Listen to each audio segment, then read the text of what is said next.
द्वादशाक्षर मंत्र की महिमा। एक बार ऋषियों ने सूत जी से पूछा, भगवान आप ऐसा उपाय बताएं जिससे सभी पापों से छुटकारा मिल जाए, अलक्ष्मी अर्थात दरिद्रा छोड़कर चली जाएं और निरंतर लक्ष्मी जी का निवास हो। सूत जी ने कहा, ऋषियों, इसके लिए मनुष्य को निरंतर विहित कर्म करते हुए भगवान के नाम का जप करना चाहिए। जो चलते खाते सोते जागते आँख मीचते और खोलते हुए भगवान का जप करता है वह सभी पापों से छूट जाता है और उत्तम गति प्राप्त करता है। दुस्सह की पत्नी दरिद्रा भगवान का नाम सुनकर तुरंत भाग खड़ी होती है। सूत जी ने आगे कहा, ऋषियों, सब शास्त्रों का मंथन कर और बारंबार विचार कर मैं इस निश्चय पर पहुंचा हूं कि भगवान का निरंतर ध्यान करना चाहिए और निरंतर भगवान के नाम का उच्चारण करना चाहिए। द्वादशाक्षर मंत्र का जाप बहुत प्रभावशाली होता है। उसका स्वरूप यह है, ओम नमो भगवते वासुदेवाय। यज्ञोपवीत धारण करने वाले इस मंत्र के पहले ओम लगावें और अन्य लोग श्री लगावें। इस तरह यह मंत्र 12 अक्षर वाला हो जाता है। इस संबंध में एक कथा है।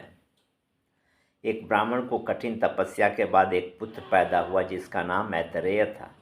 उसका उपनयन किया गया।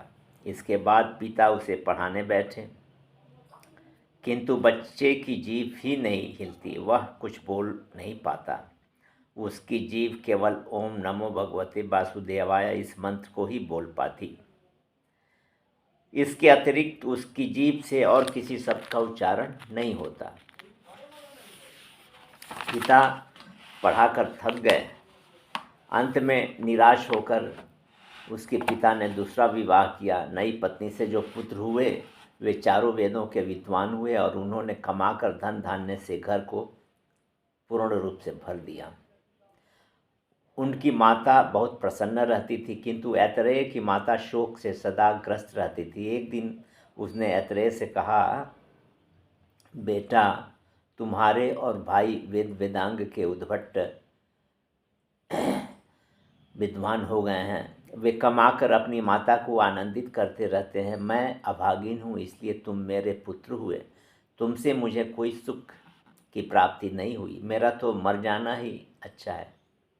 माता को व्यथित जानकर ढाढ़स बंधाते हुए ऐतरेय ने कहा, आज मैं तुम्हारे लिए बहुत सा धन धान्य ले आऊँगा। इतना कहकर वह एक यज्ञ मंडल में चला गया। इसके पहुँचते ही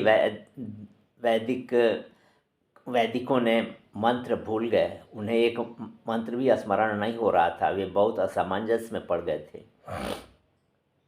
ऐतरेय ने ओम नमो भगवते वासुदेवाय मंत्र का स्पष्ट उच्चारण किया। सुनते ही वैदिकों के मुख से ठीक ठाक उच्चारण होने लगा। वैदिकों के मन में ऐतरेय के प्रति श्रद्धा हो गई। उन लोगों ने ऐतरेय को प्रणाम किया और विधान के साथ उसकी पूजा की।